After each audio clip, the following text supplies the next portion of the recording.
नमस्कार. प्रकाश on basics वर आपलं स्वागत आहे.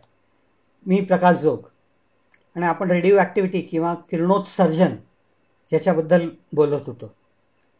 याचा एक महत्त्वाचा उपयोग म्हणजे रेडिओ ॲक्टिव्ह कार्बन डेटिंग.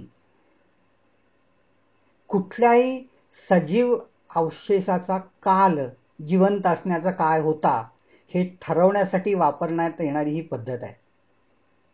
जवळजवळ 50,000 वर्षपूर्वीपर्यंत यातनं मिळणारी माहिती अचूकपणे वापरता येते. खरं तर निसर्गाचे नियम, अचूक निरीक्षण आणि मानवी बुद्धिमत्ता या 3 गोष्टी एकत्र आल्या की असे कार्बन डेटिंग सारखे शोध लागतात. मग काय होतं ह्याचा मागचा भाग जो आहे सुरुवातीचा त्याचा आधी आपण विचार करू आणि मग काय होतं ते बघू आणि मग या शोधाकडे वळूया. मी खूप पूर्वी सांगितल्याप्रमाणे पृथ्वीवरचं सर्व जीवन हे कार्बन च्या रासायनिक गुणधर्मांवर आधारित आहे. कॅटनेशन म्हणजे कार्बनने एकमेकांना जोडणं किंवा साखर तयार होणं किंवा फोटोसिंथेसिस या सगळ्यात कार्बन डायऑक्साईडचा वापर होतो. मग ते आधी प्राण्यांमध्ये पोचतं, मग तिथनं गवत खाणारे किंवा बाकीचे प्राणी, त्यातनं दुसरे प्राणी, त्यातनं बाकीचे कीटक, या सर्वांमध्ये सर्व जिवंत गोष्टी, सर्व ऑर्गॅनिक लिव्हिंग मटेरियलमध्ये काही ना काही प्रमाणात असतोच कार्बन. कार्बन शिवाय आपण जगू शकत नाही. आपण कार्बन बेस्ड आहोत. हा पहिला भाग. आता दुसऱ्या टप्प्याकडे वळूया. पृथ्वीचं वय अंदाजे 4.5 अब्ज वर्ष जुनं. कोट्यावधी वर्षांसाठी पृथ्वीच्या बाहेरच्या कक्षेच्या वरनं कॉस्मिक रेडिएशनचा मारा सतत पृथ्वीवर होत असतो. त्यामुळे वरच्या थरावर त्या एवढ्या ऊर्जेचा परिणाम होतो. त्यातला सगळ्यात मोठा फायदा आपल्याला माहिती आहे, तो म्हणजे ओझोनची निर्मिती आणि त्याचा तयार झालेला थर. पण ह्याच्या बरोबरीने आणखीन काही गोष्टी होतात. अगदी वरच्या थरात पोचलेला जो नायट्रोजन असतो त्याचं रूपांतर या कॉस्मिक रेडिएशन किंवा वैश्विक किरणांच्या मुळे कार्बन 14 मध्ये होतं. काय होतं फक्त आठवण करून देतो. नायट्रोजनमध्ये 7 प्रोटॉन आणि 7 न्यूट्रॉन आणि एकूण 14. त्यामुळे नायट्रोजन लिहिताना नायट्रोजन 14 आणि 7 असं लिहिलं जातं. आता या वैश्विक किरणांचा परिणाम म्हणजे असा होतो की यातला एक जो प्रोटॉन आहे तो बाहेर काढून टाकला जातो आणि त्याचा परिणाम म्हणजे एक प्रोटॉन कमी झाल्यामुळे याचं रूपांतर कार्बनमध्ये होतं. पण एकूण मूळ जी संख्या आहे ती 14ची तशीच राहते आणि त्याचा परिणाम म्हणजे कार्बन 14ची निर्मिती होते. आणि त्यामुळे आपल्याला एक नवा आयसोटोप मिळतो, कार्बन 14. हा कार्बन 14 हा आयसोटोप मुळातच ही ऍक्च्युअल इक्वेशन हे थोडं जास्ती कॉम्प्लिकेटेड आहे. त्या बाकीच्या इक्वेशनच्या डिटेल्समध्ये कसं कसं अँटी न्यूट्रिनो वगैरे होतो ह्या गोष्टीत मी पळत नाही. पण हा बदल होतो हे आपण गृहीत धरूया. आता हा बदल झाल्यामुळे नवीन आयसोटोप तयार झाला, तो म्हणजे कार्बन 14. पण हा रेडिओ ॲक्टिव्ह आहे. त्यामुळे त्यानं किरणोत्सर्जन होऊन त्याचं रूपांतर बाकीच्या गोष्टींमध्ये नंतर होणार आहे. असा हा रेडिओ ॲक्टिव्ह कार्बन वर तयार होतो आणि तो ताबडतोब त्याचं ऑक्सिजनचे संयोग होऊन त्याचा कार्बन डायऑक्साईड बनतो. आता कार्बन डायऑक्साईड हा बाकीच्या गॅसेसपेक्षा जड आहे वर, त्यामुळे तो हळूहळू खाली येतो आणि मग फोटोसिंथेसिस वगैरे प्रकरणांमुळे हा कार्बन डायऑक्साईड झाडापाल्यांच्यात जातो आणि शोषला जातो आणि मग तिथनं बाकीच्या प्राण्यांमध्ये आणि मग त्या प्राण्यांना खाणाऱ्या प्राण्यांमध्ये आणि मग सर्व फॉसिल्समध्ये आणि बाकीच्या ठिकाणी हा कार्बन 14 पोचतो.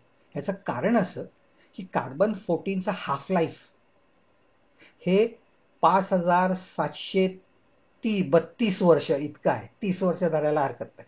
तर ही जी संख्या आहे ही खूप जास्ती आहे. जवळपास 6000 वर्ष. त्यामुळे हा कार्बन 14 निम्मा होण्यासाठी 6000 वर्ष लागणार आहे.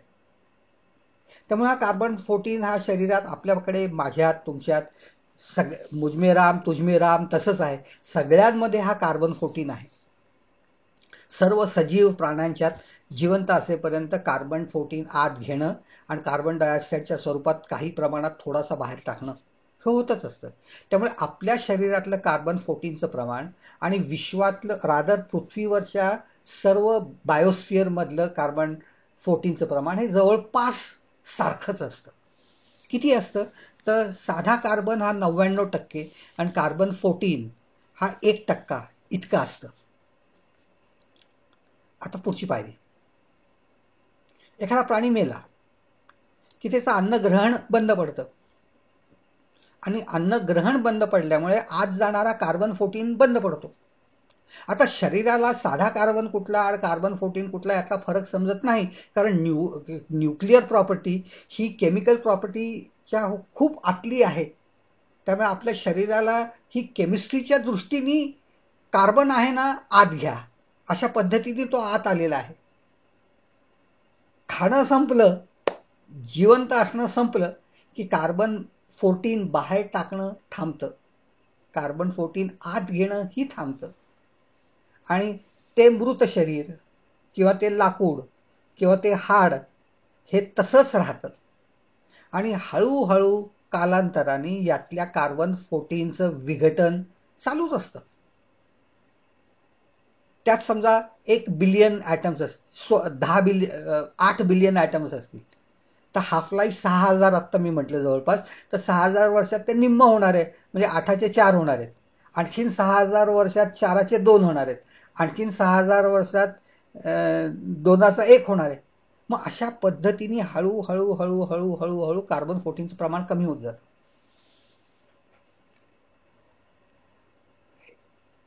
ह्या सर्व गोष्टींचा नीट विचार केला आणि 1940च्या दरम्यान लिबी नावाच्या वैज्ञानिकांनी ह्याच्यावर काम सुरू केलं आणि जेव्हा कार्बन 14चं विघटन होतं तेव्हा त्यातनं बीटा रेडिएशन बाहेर पडतं आणि त्याचं रूपांतर परत नायट्रोजनमध्ये होतं. तर त्याचं मोजमाप करण्यासाठीची यंत्र ह्यांनी तयार केली आणि शिकागोमध्ये हे काम झालं सुरुवातीच्या काळात आणि तो आणि त्याचे मित्र वैज्ञानिक या सगळ्यांनी त्याच्यावर खूप काम करून अराउंड 1947 मध्ये याच्याचे पहिले पब्लिकेशन्स केली आणि 1947-48च्या दरम्यान यांनी ही वय मोजण्याची पद्धत शोधून काढली. कार्बन 14चा वापर केला जात होता म्हणून त्याला कार्बन 14 डेटिंग प्रोसेस असं नाव आलं.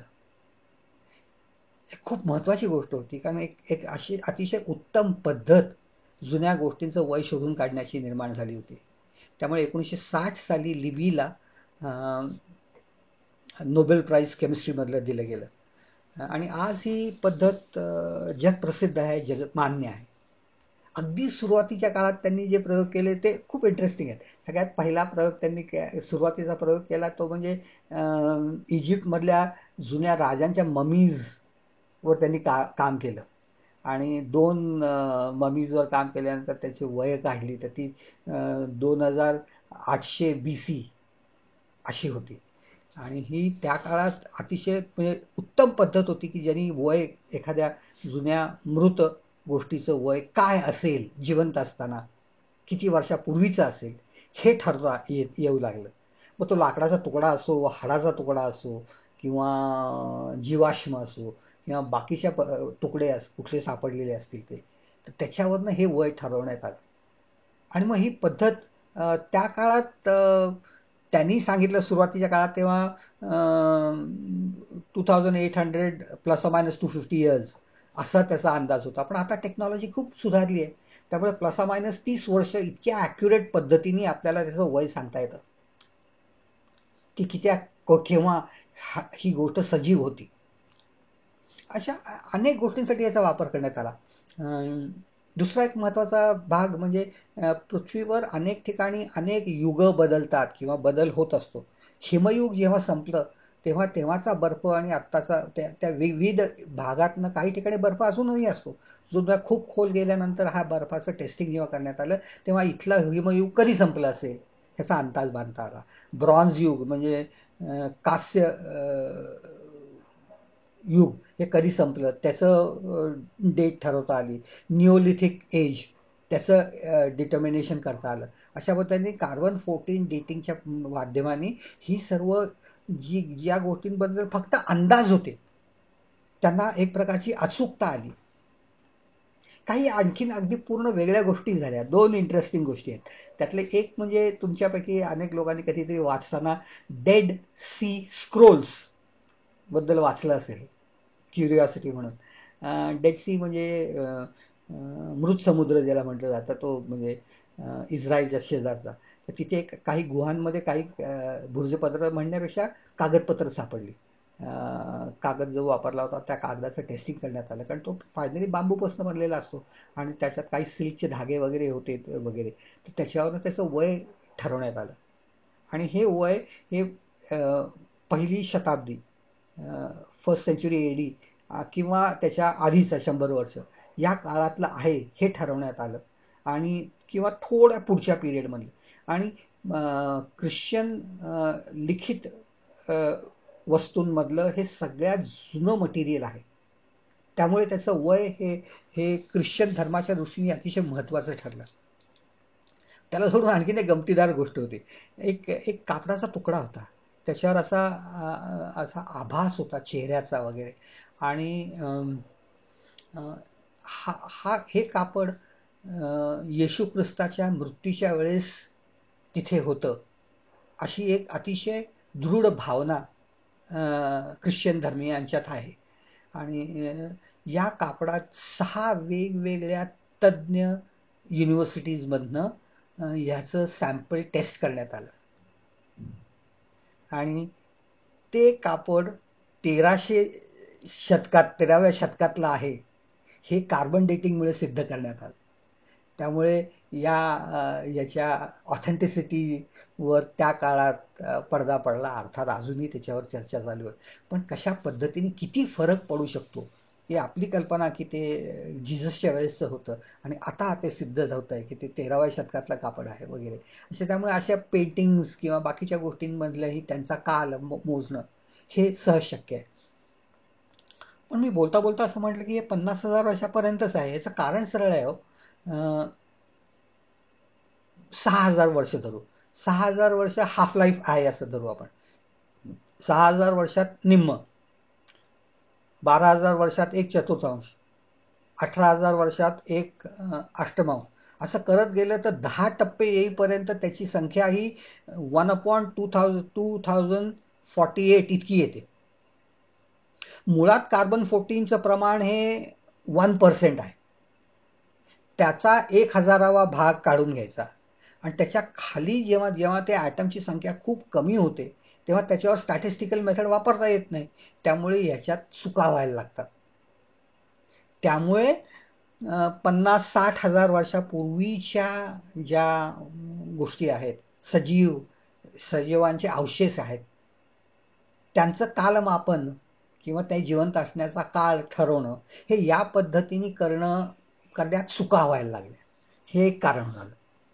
दुसरी गोष्ट अशी झाली की आपण जे म्हणतो की कार्बन 14चं विश्वातलं रादर पृथ्वीवरचं प्रमाण हे इतकं आहे, पण ते तसं राहत नाही.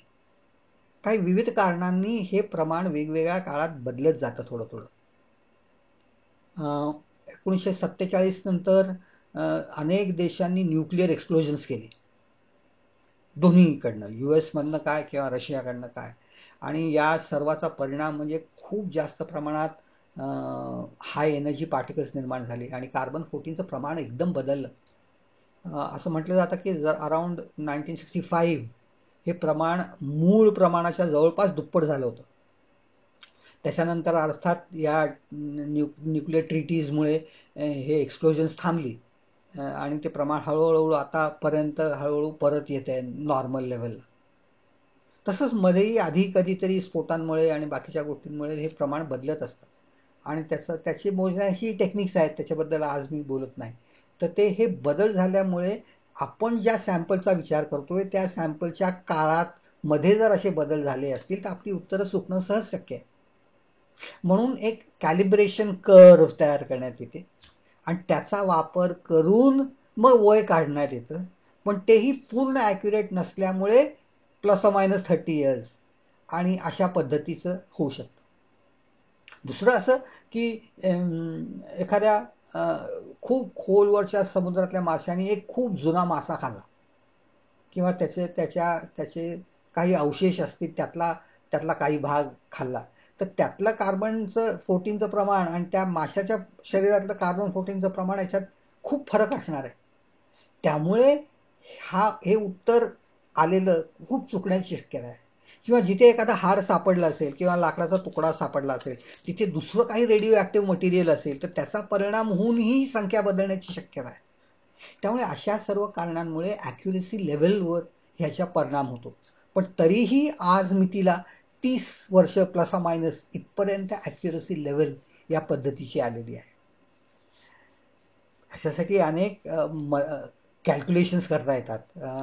n=n0 × e⁻λt हे मूळ इक्वेशन त्याचं आहे आणि मग त्याचं लॉग नॅचरल लॉगमध्ये and log two the base 10 मध्ये कन्वर्ट करून काही इक्वेशन्स तयार केलेली आहेत आणि मग डीके कॉन्स्टंट वापरून ॲक्युरेटली किंमत काढता येते.